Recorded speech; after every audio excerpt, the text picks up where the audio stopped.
Guys आज हम जानने वाले हैं कि एक civil engineer as a quality engineer उसका काम क्या होता है लैब में। लैब में बेसिकली जितने भी रॉ मटेरियल आते हैं सबसे पहले उसका क्वालिटी करना होता है। जैसे कि आपके पास अगर 10 mm आया, 20 mm आया और क्रस्ट आया, तो सबसे पहले इसका सीव एनालिसिस करते हैं। सीव एनालिसिस में हमारे पास अलग अलग साइज के सीव होते हैं, उससे उसका ग्रेडेशन चेक करते हैं और IS कोड के हिसाब से देखते हैं कि वो फिट हो पा रहा है कि नहीं। अगर वो नहीं फिट है तो उसको रिजेक्ट कर देते हैं। उसके बाद से जो CRF होता है, CRF का हमें सिल्ट कंटेंट चेक करना होता है। सिल्ट कंटेंट अगर वो आपका क्रस्ट सैंड है तो क्रस्ट सैंड का सिल्ट कंटेंट 15% से ज़्यादा नहीं होना चाहिए एज पर IS कोड। ऐसे बहुत सारे टेस्टिंग है जो आपको करना चाहिए लैब में।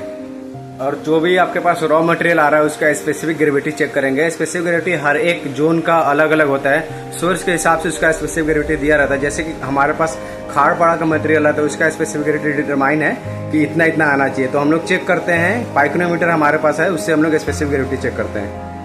और वहीं ये तो 10 mm, 20 mm और CRF का हो गया। अगर आपके पास सीमेंट आता है तो सीमेंट का सबसे पहले कौन सी टेस्ट करें, तो IS कोड के हिसाब से सबसे पहला जो टेस्ट होता है वो सीव एनालिसिस होता है। सीव एनालिसिस यानी 90 माइक्रोन का सीव लेते हैं और 100 ग्राम सीमेंट लेके सबसे पहले उसको तो ड्राई कर लेते हैं। ड्राई करने के बाद उसको सीविंग करते हैं। सीव करने में ये हम लोग देखते हैं कि सीमेंट जो है वो 90 माइक्रोन से 90 ग्राम पास होना चाहिए, मतलब उसका बस 10% ही रिटेन करना चाहिए। अगर 10% से ज़्यादा रिटेन हो रहा है तो हम लोग उस सीमेंट को रिजेक्ट कर देंगे।